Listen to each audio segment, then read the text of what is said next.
시편 1편 복 있는 자, 이 사람은 복을 받은 사람이다.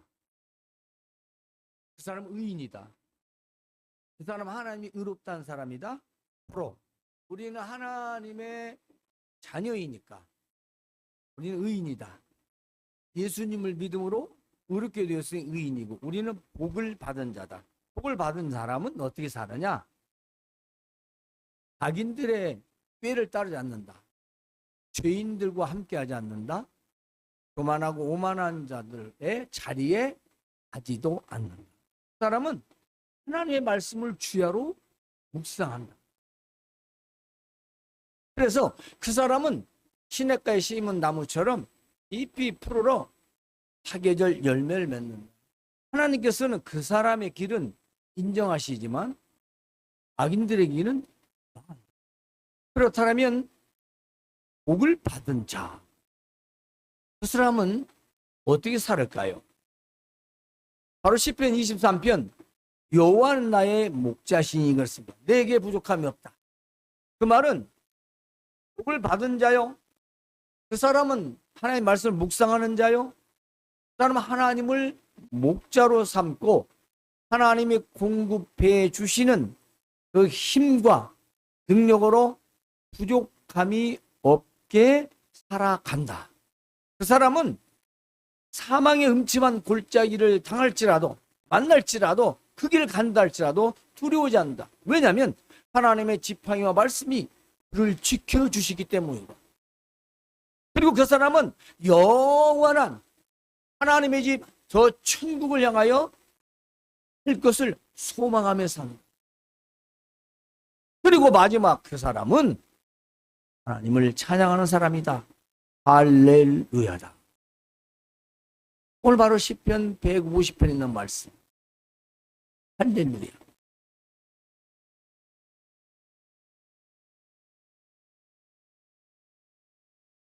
오늘 말씀의 제목이 숨쉬는 자의 의무라고 했습니다. 무슨 말일까? 호흡을 하고 있는 자의 필수적인 의무가 있습니다. 복 있는 자로서의 삶을 통해 하나님을 목자로 삼고 그 사람은 하나님을 찬양하는데 여기는 모든 자를 말하고 있습니다. 모든 사람, 천체, 우주, 이 세상이 보이는 피조물, 사람, 하늘의 천군 천사, 모든 것이 다 하나님을 찬양해야 한다는 것입니다. 여러분, 의무가 있다는 것은 무슨 말일까요?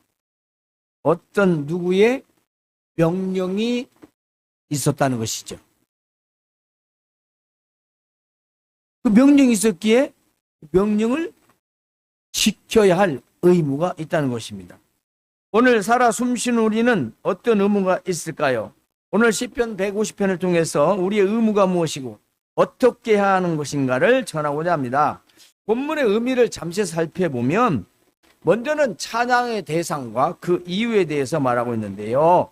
할렐루야 그 성수에서 하나님을 찬양하며 습니다. 그의 권능의 궁창에서 그를 찬양할지어다. 그의 능하신 행동을 찬양하며 그의 지극히 위대하심을 따라 찬양할지어다.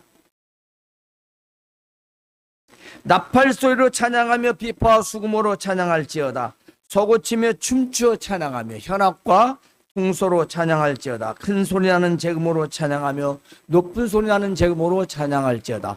호흡이 있는 자마다 여호와를 찬양할지어다. 할렐루야. 이 시편 150편 1절에서 6절까지의 찬양이라는 단어가 11번 나옵니다. 각 구절에 2번씩 나오고 맨 마지막에 한 번 나옵니다. 11번이 하나님을 찬양하라. 지난주에 말씀드렸죠. 반복되는 단어는 강조의 의미가 있다. 이렇게 여러 번 반복하는 것은 그것이 중심이라는 것입니다. 중심이라는 거죠. 의무란. 일반적으로 우리의 예배는 과거에 지성소, 성전을 말하죠.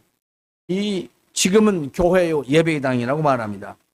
그래서 이 예배당은 지상에 있는 하늘의 보혜, 임시처소, 그 천국의 임시처소로 그렇게 우리가 생각하고, 또 예배자들이 모일 때 순수하고 거룩한 예배에 동참한다라고 생각하는 것이 우리들의 일반적인 생각이죠. 그런데 본문 시편 150편은 전혀 다른 180도 다른 것을 말하고 있습니다. 즉 지상이 아닌 하늘의 성소, 하나님이 계신 성수 그곳에서 다 찬양하라고 하고 있습니다. 모든 것이다. 이는 천군 천사들이 모여 예배하는 장소를 말하는데요, 하늘에서, 저 영원한 하늘에서 권능의 궁창에서 하나님을 찬양하라고 초대합니다. 그러므로 하나님의 권능의 궁창도, 천사들도, 하늘의 빛들도 찬양하라. 그 찬양에 우리는 응답하는 것입니다. 오늘 이 예배가 그 찬양에 우리는 응답하는 겁니다. 자, 찬양의 도구에서 우리가 보면은 여러 가지가 나와요. 나팔 소리로 찬양을 합니다. 기파와 수금으로 찬양합니다. 소급칩니다. 춤춥니다. 뿐만이 아닙니다. 현악과 퉁소입니다. 큰 소리나는 재금으로 찬양합니다. 높은 소리나는 재금으로 찬양합니다. 이 뭘 말할까요? 단 악기, 현 악기, 타 악기, 줄여서 관현악입니다. 관현악은 세상에 있는 모든 소리나는 악기들을 통칭해서 표현한 것입니다.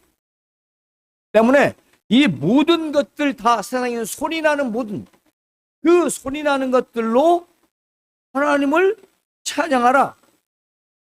그리고 가장 중요한 호흡이 있는 자, 살아 숨쉬는 자, 몸을 쉬는 자, 모든 사람은 하나님을 찬양하라. 할렐루야. 마칩니다. 찬양의 도구는 이 땅에 있는 모든 것들 다, 그리고 사람의 몸에 난 목소리, 보이스, 바로 목소리를 통해서 하나님을 찬양하는 것입니다.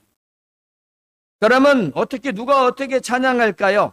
그렇습니다. 모든 것이 함께 찬양해야 하는 것은 인간 예배자의 목소리로만은 하나님께 합당한 찬양을 드리기에 너무 부족하다, 미약하다. 그래서 천상의 군대가 함께 소리를 맞춰 화음을 이루어야 한다는 것입니다. 때문에 호흡이 있는 자, 살아있는 모든 사람은 하나님을 찬양하라 라는 것입니다. 하나님을 찬양하는 것은 인간 본분에 마땅한 의무이기 때문입니다. 이 찬양에는 동사라고 합니다. 단어가. 그런데 하나님의 성소, 하나님의 보좌, 저 천국에서 하나님의 강력한 능력, 그 능력을 능하신이라고 했습니다. 전능이지요. 전능하신 하나님의 그 행동과 그 지극히 위대하심을 따라 하나님을 찬양하는 것입니다. 찬양은요, 노래만 말하는 게 아닙니다. 높이는 겁니다. 감사하는 겁니다. 행동하는 겁니다. 그러므로 단순한 음악적 표현이 아니라는 것입니다. 노래를 잘한다, 박자 잘 맞추고 음정을 바르게 하고 멋있게 기교를 살려서 사람의 감정을 건드려서 울게도 하고 웃기도 하는 그런 걸 말하지 않는다. 그렇습니다. 그것은 하나님의 그 위대하심, 강하심, 그분의 능력을 인정하고 고백하는 행위로서의 찬양입니다. 그러니까 모든 소리나는 악기들과 사람이 춤을 추는 것과 그리고 목소리를 통해서 하나님을 찬양하는 것이죠. 그러므로 음악과 춤으로 하나님을 찬양하는 것은 세상의 모든 악기들을 동원하여 인간의 모든 에너지, 힘을, 헌신을 다해서 그 하나님을 인정하는, 고백하는 행위로 나타낸다는 것입니다. 노래도, 연주도, 온 마음, 온 정성, 그렇습니다. 그래서 숨 쉬는 것을 이렇게 번역해 놨습니다. 이스라엘 전체, 모든 인류, 동물들, 모든 피조물들 이렇게 번역이 되어 있어요. 숨 쉬는 것, 호흡이 있는 것, 이것은 온 세상의 모든 우주 만물 뿐만 아니라 이스라엘 전체 모든 인류를 동물들까지도 다 표현하고 있는 것입니다. 이 모든 것이 하나님을 찬양하라라는 것입니다. 그렇습니다. 나팔바, 비파, 수금, 소고, 춤, 현악, 퉁소, 그리고 재금, 이 모든 것들을 다 관현악이라 현대용어로 그렇게 말하고 있습니다. 그렇습니다. 그래서 사람의 몸을 통해서 움직이고 그리고 소리를 내어 하나님을 높이고 찬양하는 것입니다. 그러므로 단순히 어떤 음성이나 한 가지 방식만이 예배는 아니라는 것입니다. 이제 할렐루야하고 찬양이라는 단어가 왜 무엇 때문에 이렇게 표현되고 있는가를 한번 잠시 보겠습니다. 이 할렐루야라고 하는 단어는 사실은 힐릴에서 왔는데요. 원래는 할렐루고 야는 없습니다. 사실 복합어죠. 만드는 겁니다. 붙인 겁니다. 그래서 우리가 이제 할렐루야라고 하는데 이게 명령, 문법사로 명령형으로 나와 있어요. 이 할렐루야, 그 말은 하나님을 찬양하라. 이제 우리 이렇게 하잖아요. 그게 일반적인 뜻입니다. 그런데 이게는 할렐루야라는 건 칭찬, 찬양, 감사 세 개가 동시에 묶어져 있는 거예요. 그러니까 찬양하다, 송축하다, 칭송하다, 찬양받을 만하다, 자랑하다. 누구를? 여호와 하나님을 칭송하고 송축하고 칭찬하고 그리고 자랑하다. 단순히 악기와 소리를 내서 노래하고 춤추는 게 아니라 뭘 말하고 있을까요? 하나님을 높이고 하나님을 자랑하는 겁니다. 어디에서? 성소에서. 본 시편을 보면 예루살렘 성전을 중심으로 해서 저 천상의 장소 하나님이 계시는 곳을 말하고 있습니다. 또 하나는 찬양이라는 단어입니다. 찬양하다라는 단어 역시 송축하다 똑같아요. 할렐루야라고 하는 단어나 찬양이라는 단어가 동의어입니다. 같이 써 있습니다. 높여 칭송하고 또 하나님을 축하하라. 찬양받을 만하다, 자랑하다. 그렇습니다. 이것은 하나님의 위함이나 그의 사역, 하나님이 하신 일을 말합니다. 첫 번째는 세상을 창조하신, 사람을 창조하신 그 창조. 두 번째로는 그걸 다스리시는 주관. 그리고 마지막 우리의 구원이죠. 하나님의 세상 창조와 그리고 그 세상 창조한 만물을 다스리는 주관하심과 그리고 죄 지은 우리를 구원하심. 이것을 무엇으로 찬양하냐? 예배 행위로서 하나님을 찬양하는 겁니다. 입술의 고백뿐만 아니라 우리의 악기와 우리의 몸, 우리의 목소리, 우리의 몸을 움직여서 열정적으로 하나님을 높이고 자랑하고 칭송하는 태도, 바로 지금 여러분이 자리에 앉아 있는 예배입니다. 그렇다면 이 예배가 축제 예배가 되어야겠지요. 난장파이라는 뜻이 아닙니다. 내 마음에 하나님을 인정하는 창조주요, 주관자요, 그분이 구속주, 그분이 뜻으로 우리가 이 땅에 나와서 뜻 가운데 오늘 예배를 한다면 우리 어떨까요? 그렇습니다. 경건함과 감사함으로 하나님을 높이는 태도, 자세, 우리의 마음가짐이 되겠죠. 그리고 우리가 예배할 때 부르는 찬송가 역시 하나님을 노래하는 휘임노스입니다. 하나님을 찬양하는 건 노래, 세상 노래가 아니에요. 하나님을 찬양하는 노래입니다.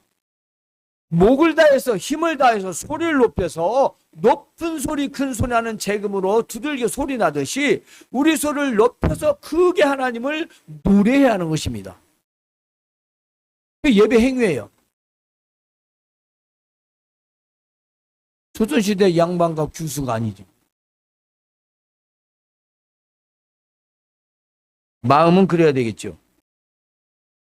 그러므로 하나님에 대한 존경과 인정을 표현하는 의미가 있습니다. 우리가 하나님을 찬양한다, 할렐루야다, 이 말은 하나님에 대한 존경과 인정을 표현합니다. 하나 더, 우리가 하나님을 찬양한다, 우리의 예배 행위에서 하나님에 대한 존경과 나를 구원하신 그 은혜를 표현하는 겁니다. 이것이 찬양입니다. 이것이 오늘날 우리가 할렐루야입니다. 그러므로 하나님을 찬양하는 것은 말로만 누구한테 명령하는 게 아니고 내가 찬양을 하면서 다른 사람에게 찬양하도록 하는 것입니다. 다른 말로 우리가 교회에서 예배를 할 때 내가 진실한 예배를 통해 다른 사람에게 진실한 예배로 보여지고 그 예배를 하도록 하는 겁니다.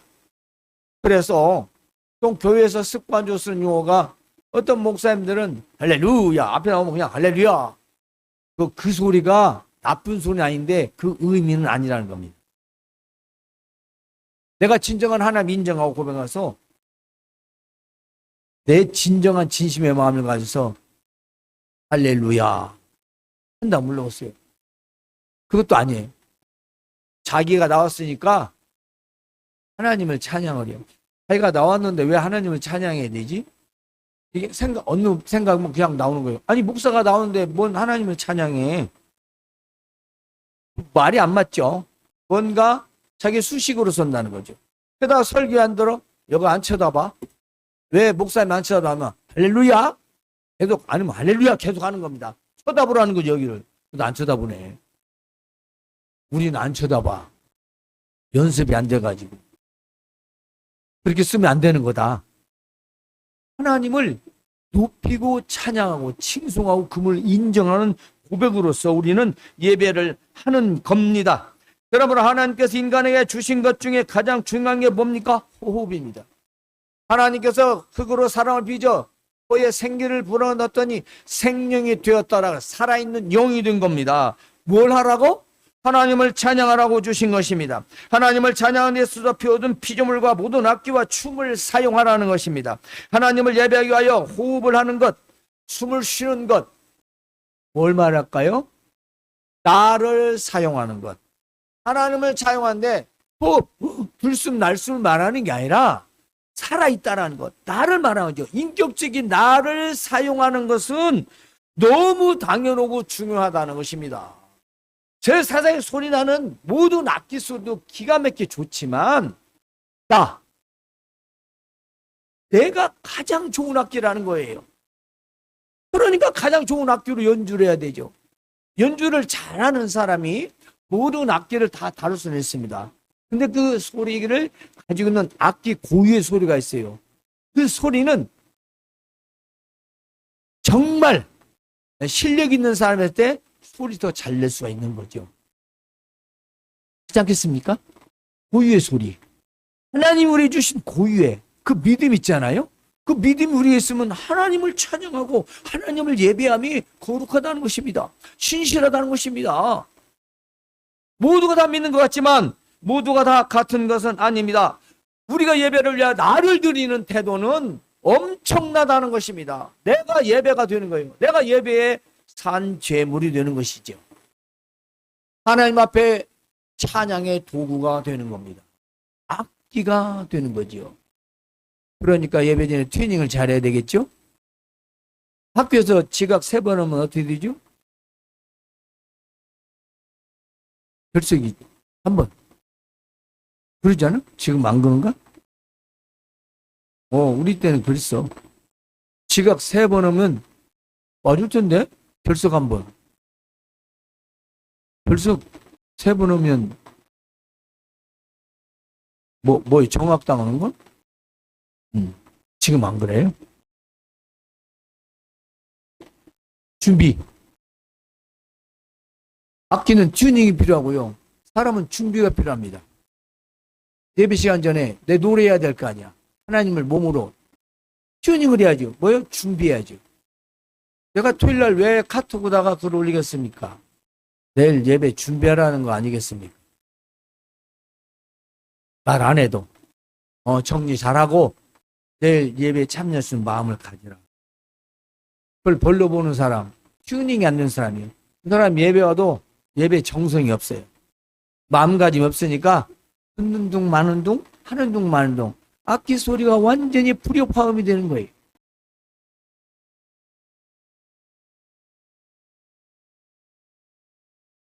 하늘과 땅의 성소를 찬양의 장소로 삼았습니다. 무슨 말이냐면 오늘 할례후에 그의 성소에서 하나님을 찬양하라. 오늘날은 지상교회 예배를 통해서 하나님을 찬양하라. 예수 그리스도로 말미암아 이 땅에는 그리스도의 몸으로 교회가 존재합니다.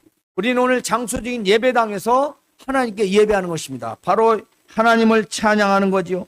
두 번째로는 모든 육체를 찬양의 도구로 사용해서, 즉 당시의 모든 악기와 춤과 목소리를 했듯이 오늘의 모든 것도 다 동일합니다. 우리의 힘과 우리의 정성, 우리의 모든 필요한 도구들을 통해서 하나님을 예배하는 거죠.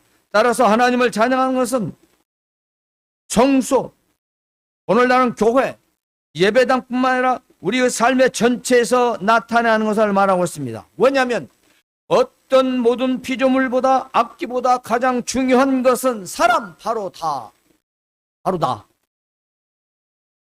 내 목소리, 바로 나라는 겁니다. 내가 가장 좋은, 가장 귀한 악기예요. 내 악기를 통해서 하나님을 예배하는 겁니다. 중요한 것은 우리의 삶의 전체에서 악기 소리가 나야 된다는 것입니다. 왜 하나님을 칭송하고 찬양하고 감사해야겠습니까? 오늘 성경 구절을 살펴봅시다. 사람의 제일 되는 목적은 무엇일까요? 우리 공부했는데 사람의 제일 되는 목적은 하나님을 영화롭게 하고 그분을 영원토록 즐거워하는 것이다. 이게 대소요리문답 1번이라고 했습니다. 이게 얼마나 중요하냐면 내가 왜 그분을 찬양하고 왜 하나님을 노래하고 찬양하고 그분을 높여야 되냐, 왜 감사해야 되냐, 이유를 모르니까 그러겠죠. 자, 로마서 11장 36절을 보면 만물이 주에게서 나오고 주로 말미암고 주에게 돌아간다. 모든 만물이 하나님께로부터 시작되고 하나님께로부터 주관이 다스려지고 하나님 결국 돌아가는 것이다. 그러므로 하나님을 찬양합니다. 계시록 4장 12절 우리 주 하나님이여 영광과 존귀와 권능을 받으시는 것이 합당하오니, 그렇습니다. 주께서 만물을 지으신 것이라. 하나님 만물을 지으셨다. 그러니까 하나님 영광과 존귀와 권능은 찬양받으시기에 합당하다라고 되어 있습니다. 느헤미야 9장 6절을 보면은 오직 주는 여호와시라 스스로 계신다. 하늘과 하늘들의 하늘과, 이 무슨 말이에요? 하늘 위에 또 하늘 말합니다. 그리고 일월성신 해와 달과 별들과 땅과 땅 위의 만물과 그 가운데 모든 걸 지으시고 다 보존하시니 모든 천군이 주께 경배 찬양 예배하더이다. 하나님을 예배하는 것. 또 있습니다. 시편 43편 7절에 내 이름으로 불려지는 자 곧 내가 내 영광을 위하여 창조한 자를 포기하라. 내가 그를 지었고 만들었니라. 43장 21절에 뭡니까? 이 백성은 나를 위하여 지었나니 만들었나니 나를 찬송하게 하려 함이라 그렇습니다. 이게 지금 하나님을 찬양할 이유라고 했습니다. 사도행전 17장 24절 25절에 보면은 이는 만민에게 생명과 호흡과 만물을 친히 주시는 이심이라. 우리의 호흡, 살아있게 하는 것, 우리를 존재하게 하는 것, 우리를 움직이게 하는 것, 여러분이 이 땅에 태어나게 되고 살아가게 되고 계획하고 이루어지고 그것을 누리게 되는 모든 것들을 다 살아있기 때문이다. 누가요? 하나님이 하신다는 것입니다. 그러니까 그분을 찬양하고 높이고 예배하는 건 너무나 당연하지 않겠습니까? 하나님께서 창조하신 모든 피조물과 우리 인간은 하나님을 찬송하며 영광을 돌리기 위하여 만들어졌습니다. 저와 여러분, 모든 피조물 다. 그러나 하나님을 떠나 불순종함으로 에덴 동산에서 선악과를 따금으로써 우리는 하나님과 원수가 되었고 죄인이 되었습니다. 그러나 하나님께서 그 크신 사랑으로 아들을 이 땅에 보내주시고 저와 여러분의 죄를 대신해서 십자가에서 죽게 하심으로 우리는 그 은혜로 구원을 받아 하나님의 자녀가 되었지요. 여러분, 그렇다면 오늘 우리는 어떻게 하나님을 찬양하는 거예요? 찬양은 무엇일까요? 입술로, 몸으로, 행동으로 하나님을 높이는 겁니다. 제가 지금은 안 하지만 전에 자녀들에게 그 얘기를 많이 했다고 했어요. 나가서 너 욕 먹는 건 괜찮은데 나까지 욕 먹게 하지 마. 나가서 너가 욕 얻어먹는 건 괜찮은데 너 낳은 부모 욕 먹게는 하지 마. 말 그대로 할게요. 우리가 하나님을 믿습니다. 예수님을 믿어 하나님을 섬기는데 믿는 자들이 내가 욕 먹는 건 괜찮은데 나 때문에 하나님에게 하나님 욕 먹으면 안 되잖아요. 그걸 다른 말로 영광을 가려운다고 합니다. 그걸 하나님을 찬양을 맡고 있는 거예요. 하나님을 높이는 게 아니라 하나님을 다운시키는 응? 하나님을 완전히 욕먹게 하는 거예요. 그래 여러분 우리 하나의 태도가 하나로 끝나는 게 아니라고. 하나로 끝나는 게 아니에요.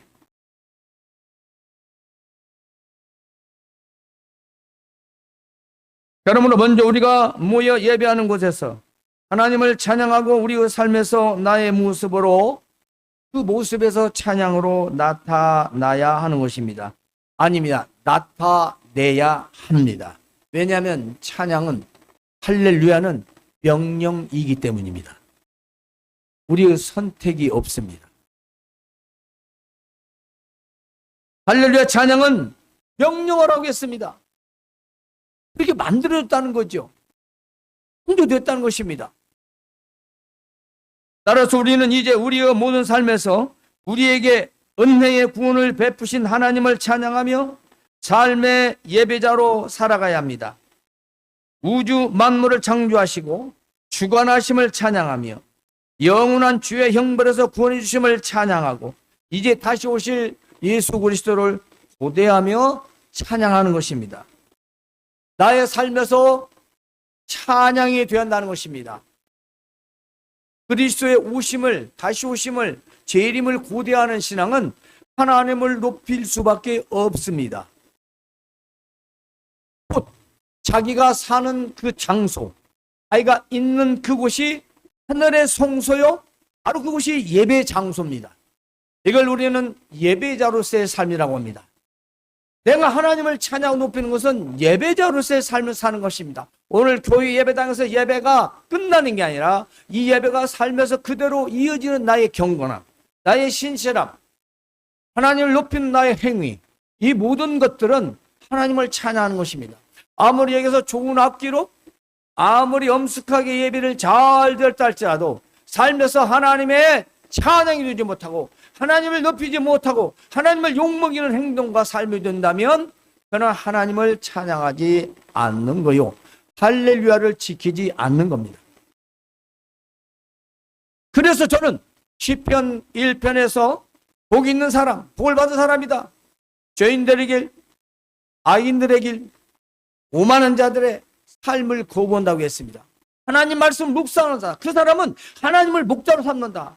그래서 하나님의 공급해 주심 그 힘으로 부족함이 없게 살고 그는 사망의 음침한 골짜기 같은 상황을 만날지라도 두려워하지 않는다. 왜냐? 자기가 믿는 자기 목자 그분이 자기를 지팡이와 막대기로 지켜주실 것을 믿기 때문에 그 사람은 바로 할렐루야다. 하나님을 찬양하는 사람이다. 하나님을 노래하고 하나님을 기쁘시게 하는 삶을 사는 자다. 저는 그 시편 1편에서 150편 전체를 성경으로 보고 우리 믿는 자로서 1편, 23편, 150편을 일생 동안에 묵상하며 그 말씀을 준행하려고 애쓰고 있습니다.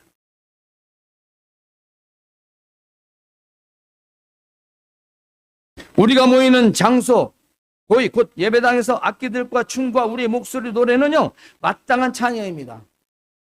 그러나 이 예배의 찬양을 삶에서 찬양으로 이어져야 하는 거지요. 따라서 예배의 찬양의 진정성은 매우 중요합니다. 오늘 이 예배는 다시 오지 않습니다. 더 이상 예배를 할 수가 없습니다. 앞으로는 있으나 전에는 없습니다. 물론 앞도 우리는 보장할 수 없겠지요. 누구를 향한 예배이며 누구를 향한 찬양인가? 우리의 진정한 찬양은 삶의 모습인 말과 몸의 행동과 일에서 나타나야 하는 것이죠. 그리고 무엇에 기쁜 표정과 즐거운 목소리를 내는지, 우리의 삶에서 무엇에 그래 기쁘고 무엇에 그렇게 기쁜 소리로 말을 하는지 그것도 한번 생각을 해봐야 돼요. 내가 어떤 것에 그렇게 반응이 기쁘고 즐겁지? 돈? 이성? 좋은 직장? 뭐 그런 겁니까? 그런 것도 좋은 게 되겠지요. 하지만 내가 오늘 하나님의 찬양이 되었는가? 내가 진정한 찬양의 악기로 소리를 냈는지, 우린 그것에 기뻐해야 될 줄을 믿습니다. 우리의 진정한 찬양은 삶의 모습의 말과 몸의 행동과 일에서 나타내야 합니다. 그리고 무엇에 기쁜 표정, 즐거운 건지 우리는 돌아봐야 되겠죠. 우리는 세상에서 숨을 쉬며 살아가는 동안 먹든지 마시든지 무엇을 하든지 우리는 다 하나님의 영광이 되어야 하는 것이기 때문입니다. 진정한 찬양은 참된 믿음의 모습이기 때문입니다. 찬양은, 할렐루야는 우리의 참된 믿음의 모습이 드러나는 거예요. 세상의 노래는 욕하면서도 천사같이 부를 수가 있어요. 찬양은, 찬송은 할 수가 없습니다. 우리는 세상 가수가 아니거든요. 그리고 내가 하나님께 영광과 찬양이 되는 것은 내가 숨을 쉬고 있는 한 나의 거룩한 의무가 되기 때문인 것입니다. 여러분 삶이 할렐루야의 삶이 되시기를 주님의 이름으로 축원합니다. 하나님 우리 아버지 은혜를 감사합니다. 오늘은 시편 150편을 통해서 숨쉬는 자의 의무, 내가 살아있으니 예수 그리스도를 믿으니 하나님의 자녀가 되었으니 우리는 날마다 삶 가운데서 할렐루야, 내 말과 행동에서 나의